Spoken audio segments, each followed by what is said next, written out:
এইখন আমাৰ তিনিআলি চক, এইটো এটা ইয়াতে হয় দোকানখন আছে। ইয়াতে আৰু দোকানত পেলাই থোৱা আছে, আছে আৰু মোৰ এটা বহি আছে, ভাত পানী দিয়া নাই বোলে। তাকে কৈছোঁ আলু চালু খা বোলো, ইয়াৰে বিস্কুট চিস্কুট খা, পইচাও নাই বোলে খাবলৈ তাৰ।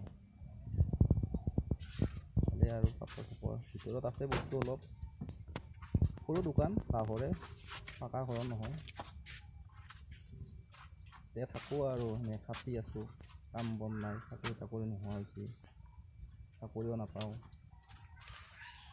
কিন্তু ইয়াৰ দুখ লাগি আছে, ইয়াৰ তাকে কি কৰা যায় এতিয়া ভাবিয়ে পোৱা নাই। ইয়াৰ পইচাও নাই বোলে স্কুলটোৰ লগত। ইফালে এতিয়া আমাৰ এই ডাঙৰ প্লেয়াৰবিলাক আহি আছে স্কুলৰ পৰা, এইকেইটা প্লেয়াৰ আহি পাল স্কুলৰ পৰা আহিল আজি শনিবাৰ।